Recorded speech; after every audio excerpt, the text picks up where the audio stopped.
থাকবো ওয়েদার আপডেটের দিকে। বঙ্গোপসাগরে আবারও নতুন করে নিম্নচাপ তৈরি হয়েছে এবং যার জেরে সকালবেলা থেকে বৃষ্টি শুরু হয়েছে।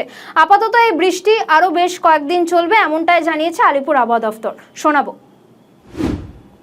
বর্তমানে দক্ষিণবঙ্গের উপরে একটা নিম্নচাপ অক্ষরেখা অবস্থান করছে। এর প্রভাবে আজকের দিনটা অর্থাৎ 26 তারিখ প্রধানত মেঘলা আকাশ থাকবে। হালকা থেকে মাঝারি ধরনের বৃষ্টিপাতের সম্ভাবনা থাকছে দক্ষিণবঙ্গের জেলাগুলিতে।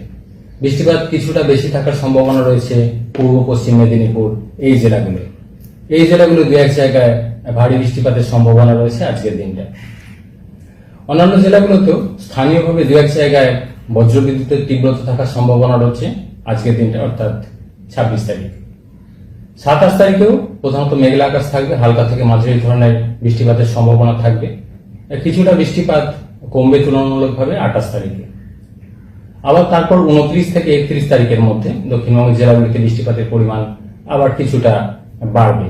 বিশেষ করে উপকূলের কাছাকাছি যে জেলাগুলি রয়েছে এই জায়গাগুলো দু এক জায়গায় ভারী বৃষ্টিপাতের সম্ভাবনা থাকবে 29 থেকে 31 তারিখের মধ্যে।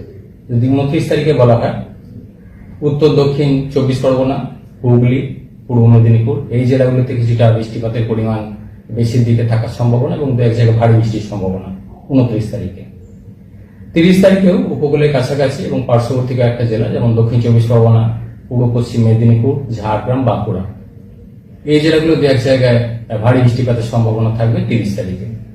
31 তারিখে দু এক জায়গায় ভারী বৃষ্টির সম্ভাবনা থাকছে পূর্ব পশ্চিম মেদিনীপুর, ঝাড়গ্রাম এই জেলাগুলোয় স্থানীয়ভাবে দু এক জায়গায়।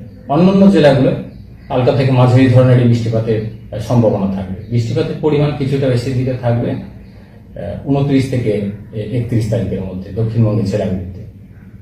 কলকাতা পার্শ্ববর্তী অঞ্চলের জন্য আজকের দিনটা অর্থাৎ 26 তারিখ মেঘলা আকাশ, দু এক পশলা হালকা থেকে মাঝারি ধরনের বৃষ্টিপাতের সম্ভাবনা রয়েছে। বৃষ্টিপাত থাকবে, পরবর্তী দিনগুলোতেও থাকবে। পরিমাণ কিছুটা বাড়ার সম্ভাবনা থাকবে কলকাতা পার্শ্ববর্তী অঞ্চলের জন্য 29 থেকে 31 তারিখের মধ্যে।